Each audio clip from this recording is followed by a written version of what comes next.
Yeah. First of all, aren't I a lucky guy? Isn't she lovely and amazing? Greetings, Milwaukee, my fellow Americans and my fellow Republicans. My name is J.D. Vance from the great state of Ohio.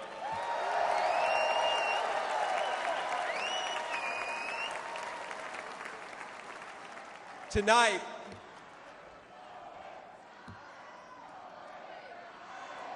O-H-I-O, O-H-I-O. You guys, we're gonna chill with the Ohio love. We gotta win Michigan too here, so.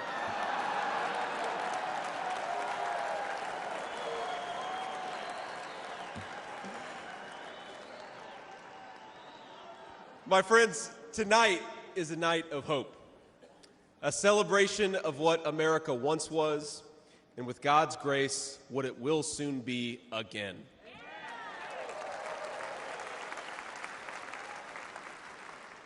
And it is a reminder of the sacred duty we have to preserve the American experiment, to choose a new path for our children and grandchildren. But as we meet tonight, we cannot forget that this evening could have been so much different. Instead of a day of celebration, this could have been a day of heartache and mourning. For the last 8 years, President Trump has given everything he has to fight for the people of our country.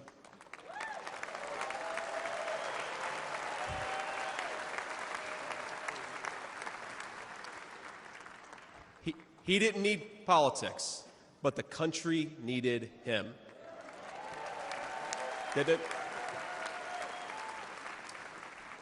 Now, prior to running for president, he was one of the most successful businessmen in the world. He had everything anyone could ever want in a life. And yet, instead of choosing the easy path, he chose to endure abuse, slander, and persecution. And he did it because he loved this country.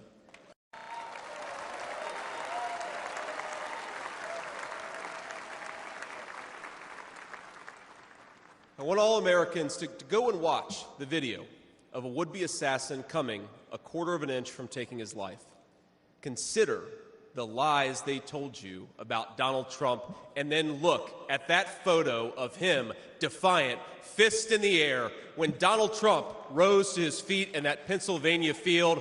All of America stood with him.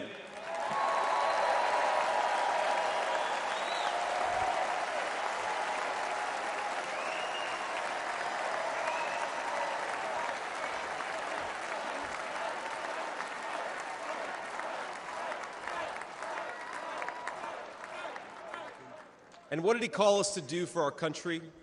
To fight for America. Even in his most perilous moment, we were on his mind.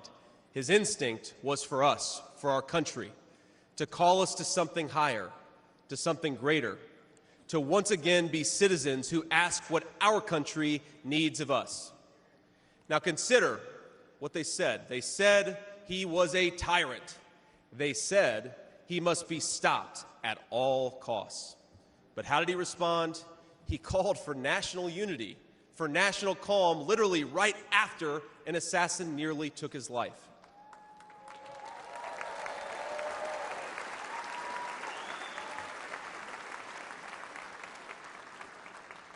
He remembered the victims of the terrible attack, especially the brave Corey Compertori, who gave his life to protect his family. God bless him. And then President Trump flew to Milwaukee and got back to work.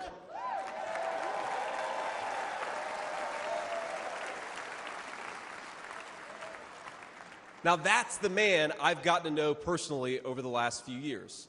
He is tough, and he is, but he cares about people. He can stand defiant against an assassin one moment and call for national healing the next. He is a beloved father and grandfather, and of course, a once-in-a-generation business leader. He's the man who is feared by America's adversaries, but 2 nights ago, and I'll share a moment, said goodnight to his 2 boys, told them he loved them, and made sure to give each of them a kiss on the cheek. And I will say, Don and Eric squirmed the same way my 4-year-old does when his daddy tries to give him a kiss on the cheek. Sorry, guys.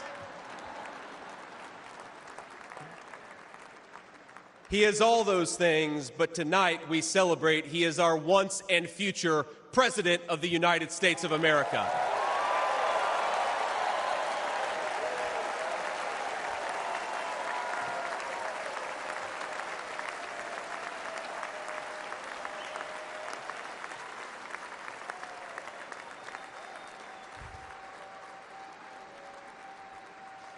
Now, I want to respond to his call for unity myself. We have a big tent in this party on everything from national security to economic policy. But my message to you, my fellow Republicans, is we love this country and we are united to win.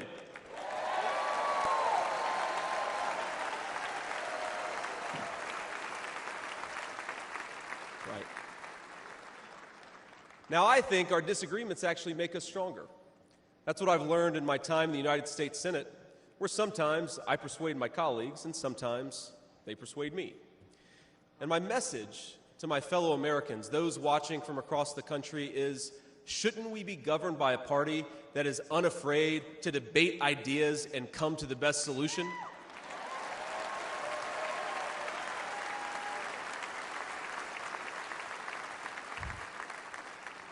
That's the Republican Party of the next 4 years, united in our love for this country and committed to free speech and the open exchange of ideas.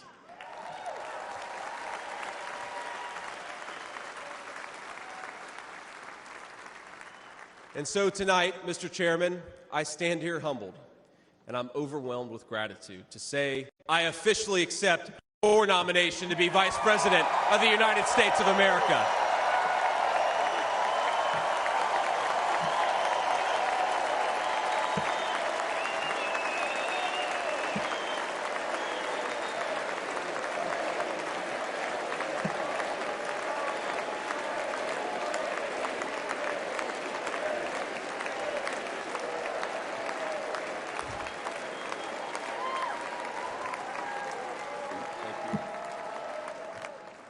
Now, never in my wildest imagination could I have believed that I'd be standing here tonight. I grew up in Middletown, Ohio, a small town where people spoke their minds, built with their hands, and loved their God, their family, their community, and their country with their whole hearts.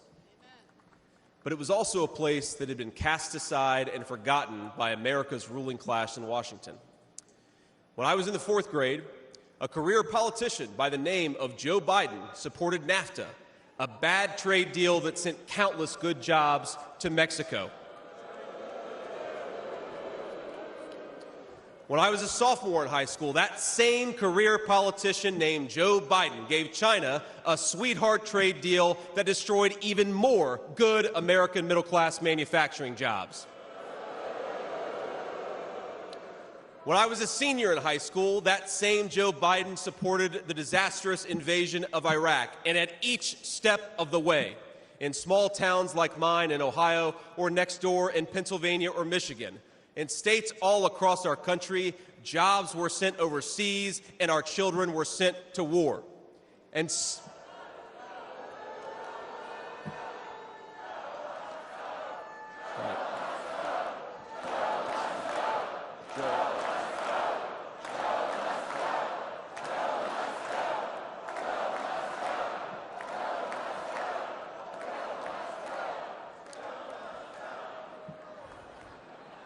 I agree. And somehow, a real estate developer from New York City by the name of Donald J. Trump was right on all of these issues while Biden was wrong.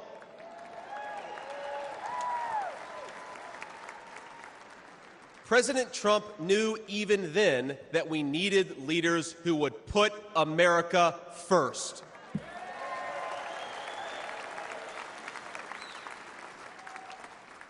Now, thanks to these policies that Biden and other out-of-touch politicians in Washington gave us, our country was flooded with cheap Chinese goods, with cheap foreign labor, and in the decades to come, deadly Chinese fentanyl. Joe Biden screwed up, and my community paid the price. Now, I was lucky. Despite the closing factories and the growing addiction in towns like mine, in my life, I had a guardian angel by my side. She was an old woman who could barely walk, but she was tough as nails.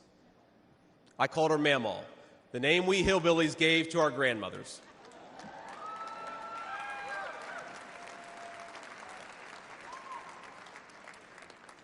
Mamaw raised me as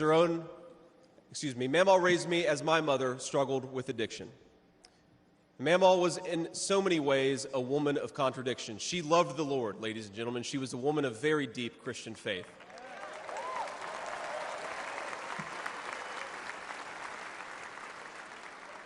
But she also loved the F word. I'm not kidding. She could make a sailor blush. Now, she once told me, when she found out that I was spending too much time with a local kid who was known for dealing drugs, that if I ever hung out with that kid again, she would run him over with her car.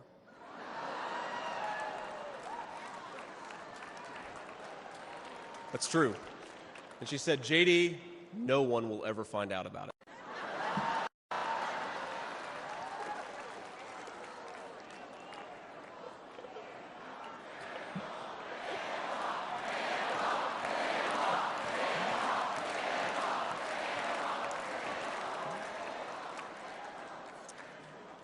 Now, thanks to that Mamaw, things worked out for me. After 9/11, I did what thousands of other young men my age did in that time of soaring patriotism and love of country. I enlisted in the United States Marines.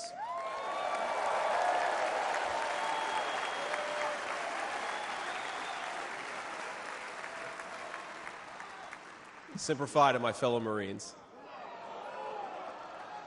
Now, I left the Marines after 4 years and went to the Ohio State University.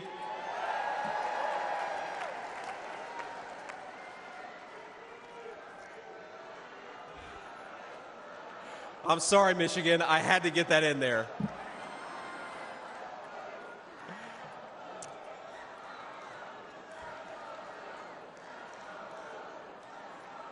Come on, come on. We've had enough political violence. Now, after Ohio State, I went to Yale Law School, where I met my beautiful wife. And then I started businesses to create jobs in the kind of places that I grew up in. Now, my work taught me that there is still so much talent and grit in the American heartland. There really is. But for these places to thrive, my friends, we need a leader who fights for the people who built this country.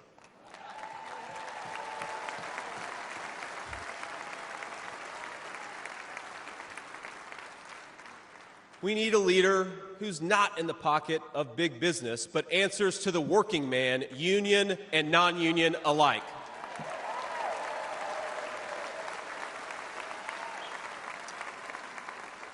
A leader who won't sell out to multinational corporations, but will stand up for American companies and American industry.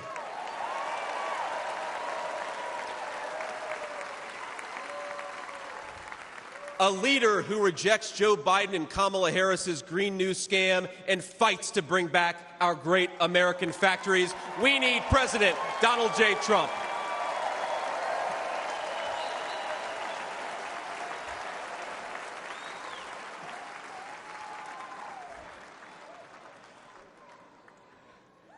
Some people tell me I've lived the American dream, and of course they're right, and I'm so grateful for it. But the American dream that always counted most was not starting a business or becoming a senator or even being here with you fine people, though it's pretty awesome. My most important American dream was becoming a good husband and a good dad, of being able to give.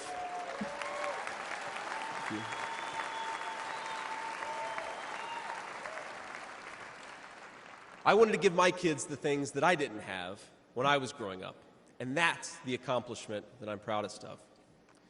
That tonight, I'm joined by my beautiful wife, Usha, an incredible lawyer and a better mom, and our three beautiful kids, Ewan, who's 7, Vivek, who's 4, and Mirabelle, who's 2. Now, they're back at the hotel, and kids, if you're watching, Daddy loves you very much, but get your butts in bed. It's 10 o'clock. But my friends, things did not work out well for a lot of kids I grew up with. Every now and then, I will get a call from a relative back home who asks, "Did you know so-and-so?" And I'll remember a face from years ago, and then I'll hear, "They died of an overdose." As always, America's ruling class wrote the checks. Communities like mine paid the price. For decades, that divide between the few with their power and comfort in Washington and the rest of us only widened. From Iraq to Afghanistan, from the financial crisis to the Great Recession, from open borders to stagnating wages, the people who govern this country have failed and failed again.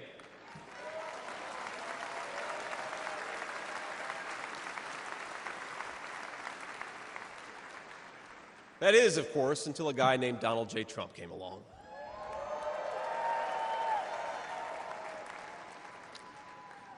President Trump represents America's last best hope to restore what, if lost, may never be found again.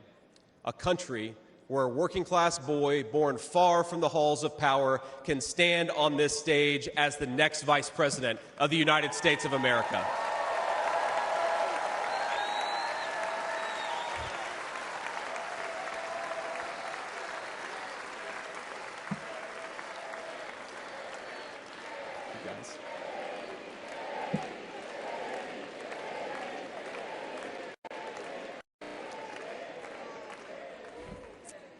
But my fellow Americans here in this stage and watching at home, this moment is not about me, it's about all of us, and it's about who we're fighting for.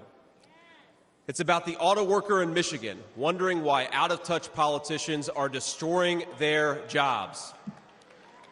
It's about the factory worker in Wisconsin who makes things with their hands and is proud of American craftsmanship.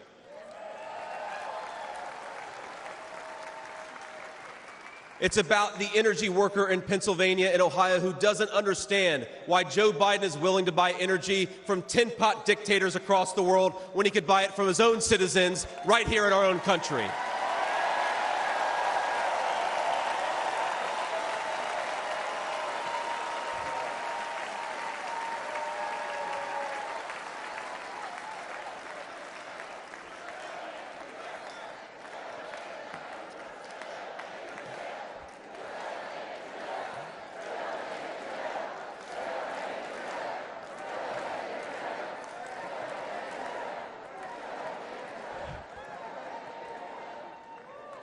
You guys are a great crowd. Wow. And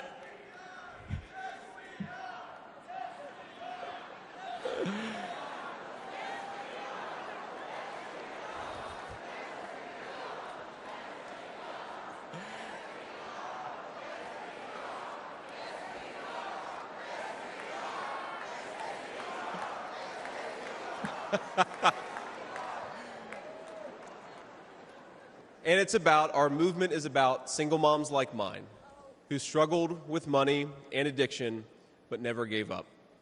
And I'm proud to say that tonight my mom is here, 10 years clean and sober. I love you, Mom.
And you know, Mom, I was thinking, it'll be 10 years officially in January of 2025, and if President Trump's okay with it, let's have the celebration in the White House.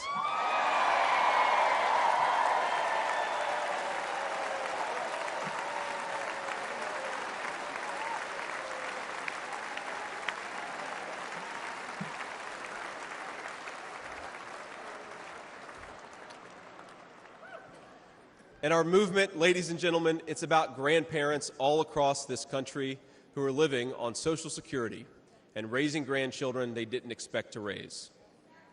And while we're on the topic of grandparents, let me tell you another Mamaw story. Now, my Mamaw died shortly before I left for Iraq in 2005. And when we went through her things, we found 19 loaded handguns. They were...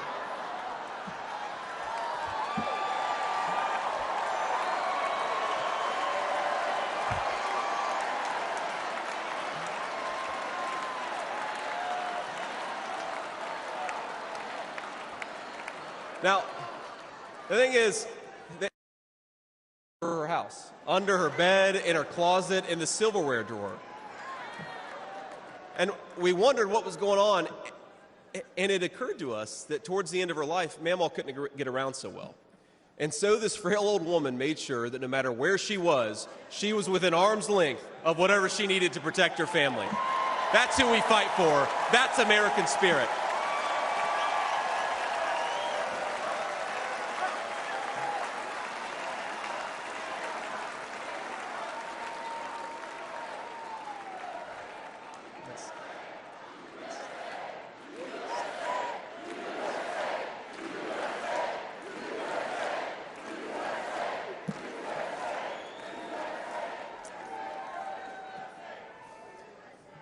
Now, Joe Biden has been a politician in Washington for longer than I've been alive, 39 years old. Kamala Harris is not much further behind. For half a century, he's been the champion of every major policy initiative to make America weaker and poorer. And in 4 short years, Donald Trump reversed decades of betrayals inflicted by Joe Biden and the rest of the corrupt Washington insiders.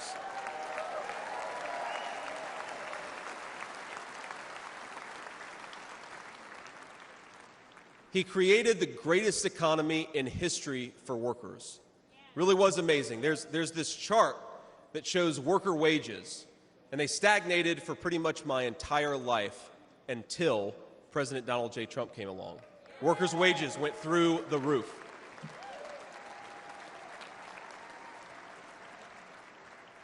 And just imagine what he's going to do when we give him 4 more years.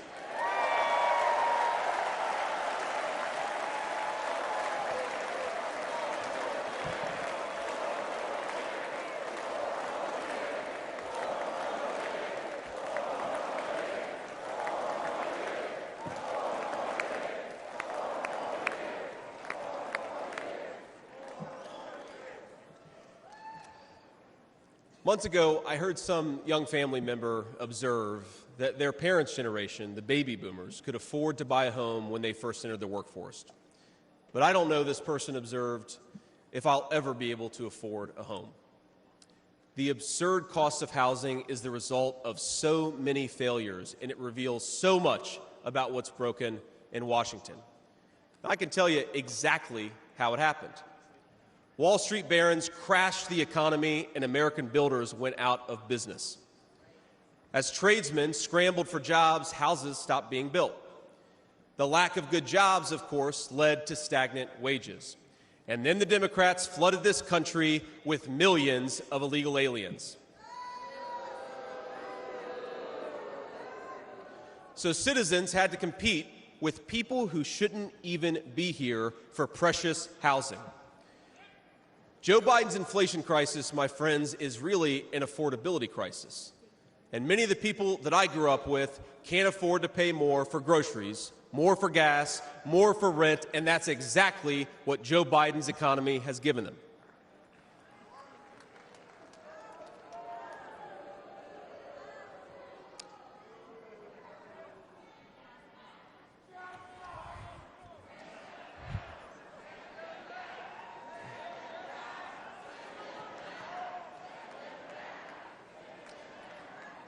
So prices soared, dreams were shattered, and China and the cartels sent fentanyl across the border, adding addiction to the heartache. But ladies and gentlemen, that is not the end of our story. We've heard about villains and their victims. I've talked a lot about that, but let me tell you about the future. President Trump's vision is so simple and yet so powerful. We're done, ladies and gentlemen, catering to Wall Street. We'll commit to the working man.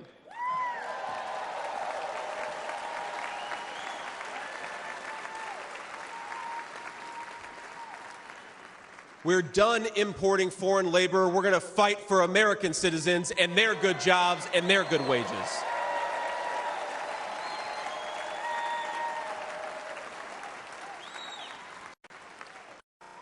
We're done buying energy from countries that hate us. We're going to get it right here from American workers in Pennsylvania and Ohio and across the country.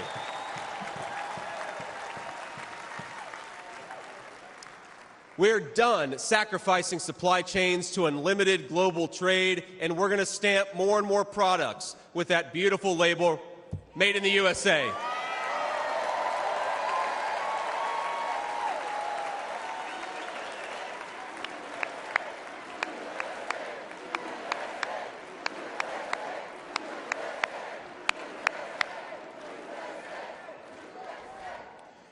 We're going to build factories again, put people to work making real products for American families made with the hands of American workers. Together, we will protect the wages of American workers and stop the Chinese Communist Party from building their middle class on the backs of American citizens.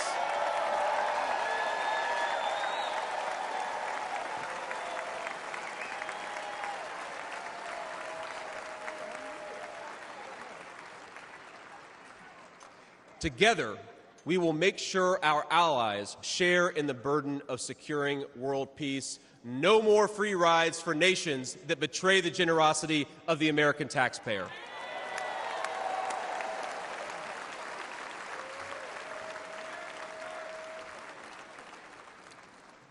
Together, we will send our kids to war only when we must. But as President Trump showed with the elimination of ISIS and so much more, when we punch, we're going to punch hard.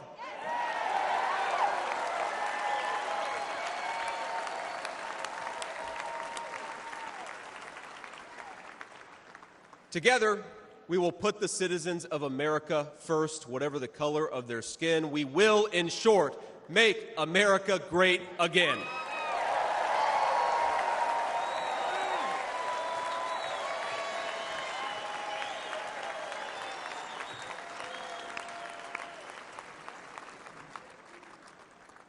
You know, one of the things that you hear people say sometimes is that America is an idea. And to be clear, America was indeed founded on brilliant ideas like the rule of law and religious liberty, things written into the fabric of our Constitution and our nation. But America is not just an idea. It is a group of people with a shared history and a common future. It is, in short, a nation. Now, it is part of that tradition, of course, that we welcome newcomers. But when we allow newcomers into our American family, we allow them on our terms.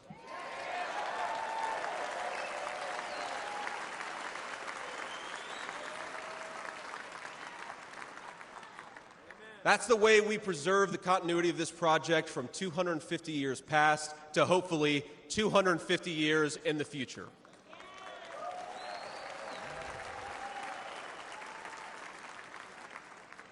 And let me illustrate this with a story, if I may. I'm, of course, married to the daughter of South Asian immigrants to this country. Incredible people. People who genuinely have enriched this country in so many ways. And, of course, I'm biased because I love my wife and her family, but it's true. Now, when I proposed to my wife, we were in law school, and I said, honey, I come with $120,000 worth of law school debt and a cemetery plot on a mountainside in eastern Kentucky.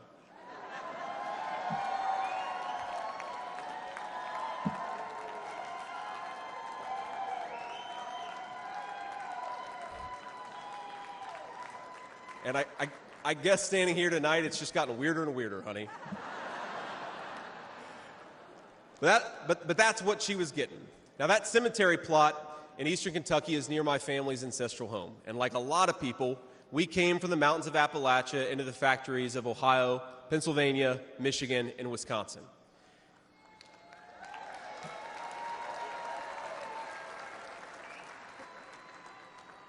Now that's Kentucky coal country, one of the 10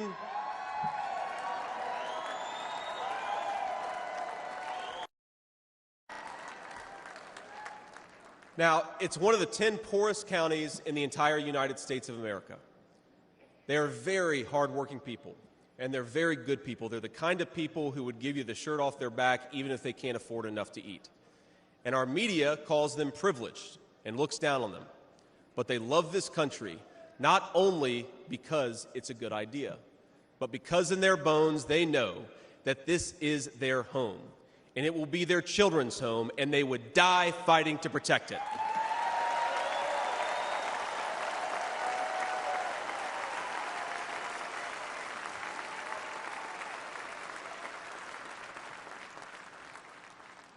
That is the source of America's greatness.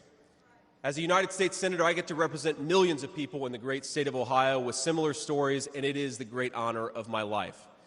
Now, in that cemetery, there are people who were born around the time of the Civil War. And if, as I hope, my wife and I are eventually laid to rest there, and our kids follow us, there will be 7 generations just in that small mountain cemetery plot in eastern Kentucky. 7 generations of people who have fought for this country, who have built this country, who have made things in this country, and who would fight and die to protect this country if they were asked to.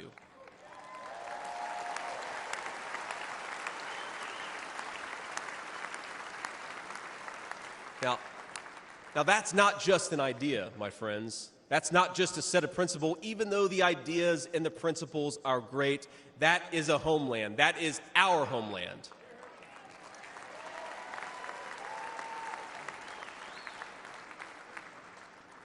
People will not fight for abstractions, but they will fight for their home. And if this movement of ours is going to succeed, and if this country is going to thrive, our leaders have to remember that America is a nation and its citizens deserve leaders who put its interests first.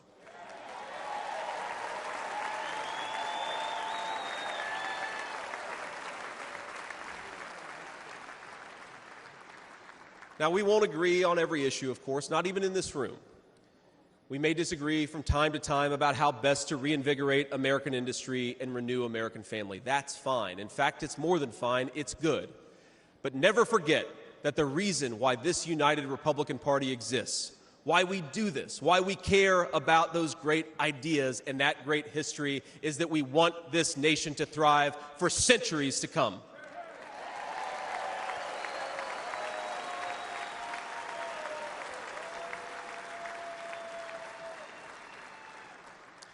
Now, eventually in that mountain cemetery, my children will lay me to rest. And when they do, I would like them to know that thanks to the work of this Republican Party, the United States of America is as strong and as proud and as great as ever.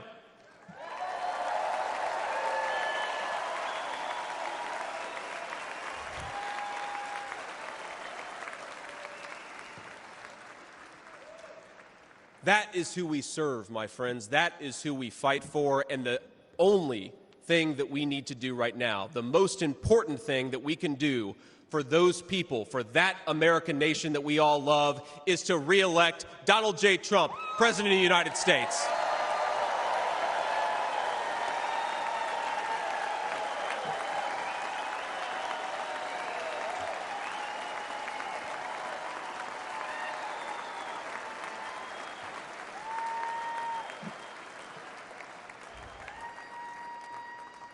Mr. President, I will never take for granted the trust you have put in me. And what an honor it is to help achieve the extraordinary vision that you have for this country. Now, I pledge to every American, no matter your party, I will give you everything I have to serve you and to make this country a place where every dream you have for yourself, your family, and your country will be possible once again.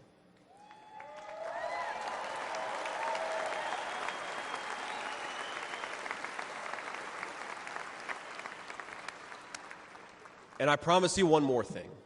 To the people of Middletown, Ohio, and all the forgotten communities in Michigan, Wisconsin, Pennsylvania, and Ohio, and every corner of our nation, I promise you this. I will be a vice president who never forgets where he came from.